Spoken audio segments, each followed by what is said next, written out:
বলো কি বলবে বলো। বলছি প্রথম সন্তান যদি আমাদের পুত্র সন্তান হয় তাহলে কি নাম রাখবে? তুমি বলো তুমি কি নাম রাখবে? আমার নামেই টান করে রাখবো, আমার নাম তো ফটকে। তাহলে আমার বেটা যদি হয় বেটার নাম দেবো ফিটকিরি। চাপাতুদা ফিটকিরি আবার কারো নাম হয় নাকি? কেন আমার নাম যদি ফটকে হতে পারে তাহলে আমার ছেলের নাম ফিটকিরি কেন হবে না? আগে ছেলেটা হোক তো তবে দেখা যাবে। আমি যা বুঝতে পারছি যদি 20-22 দিন এইভাবে যদি কাজ চলতে থাকে না 20-22 দিনের মধ্যেই তুমি দেখবে ডেলিভারি হয়ে যাবে। চাপাতুদা বিয়েও করেনি, বিয়ের বরযাত্রীও যায়নি। কেন জান যদি প্রত্যেকদিন 2-3 বার করে করি তাহলে 20-22 দিনের মধ্যে ছেলে হবে না?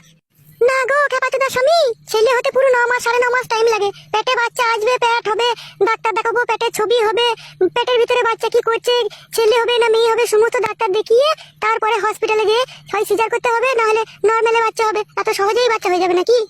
তাই নাকি মা? ছেলে নিয়েও তাহলে অনেক ঝামেলা তো। সব জিনিসই ঝামেলা আছে গো।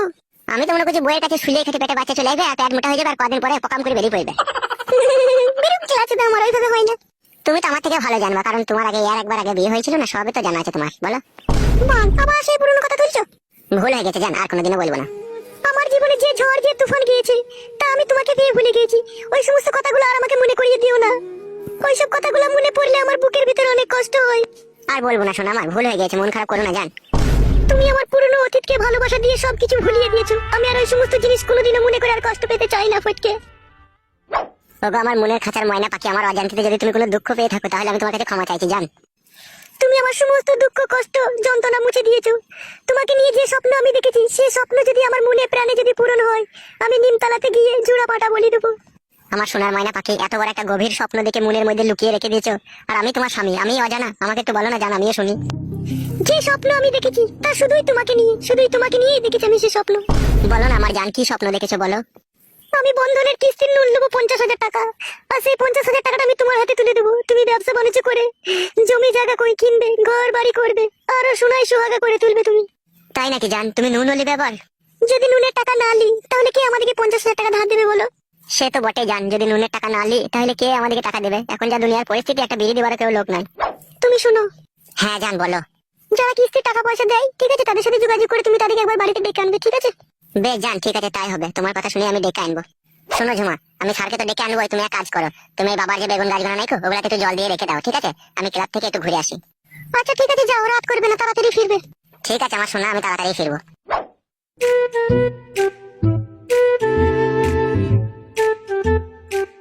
না একটু বেগুন গাছগুলো জল দিয়ে দিগা।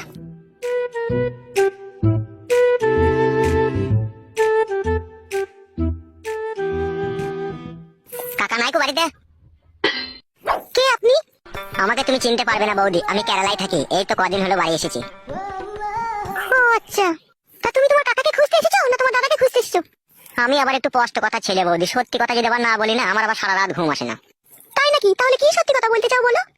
ফটকে ভাই তোমাকে বিয়ে করেছে এই খবরটা আমি পাড়াতে কয়েকটা আমার বন্ধু বান্ধবের মুখে শুনতে পেলাম, ওই জন্যই আর কি তোমার সাথে একটু দেখা করতে এলাম। হ্যাঁ তা বলো কি বলবে? বৌদির সাথে দেখা করবো খালি হাতে তা তো হয় না বৌদি, তাই তোমার জন্য একটা গিফট এনেছি আমি। কি গিফট এনেছো? এই নাও বৌদি ধরো, এই মোবাইলটা তোমার জন্য গিফট এনেছি আমি। ও মা, এত দামি একটা মোবাইল আমি নিতে পারবো না গো। দেখো বৌদি, দেওরের হাতে থেকে যদি এই গিফটটা তুমি যদি না নাও তাহলে আমি জানবো তুমি পুরোপুরি ভাবে আমাকে অসম্মান করে বাড়ি থেকে তাড়িয়ে দিতে চাইছো। না না ভাই, ছি এই কথা বলবো কেন ভাই তোমাকে আমি? তাহলে নাও বৌদি ধরো মোবাইলটা।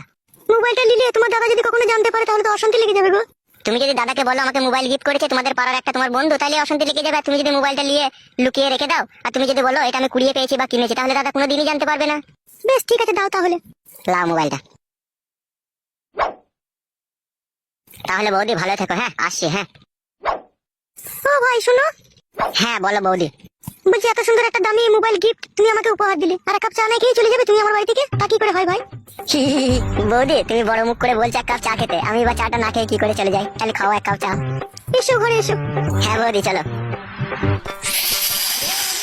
বৌদি এরকম চা বানানো কি করে শিখলে তুমি, এত টেস্টিং চা?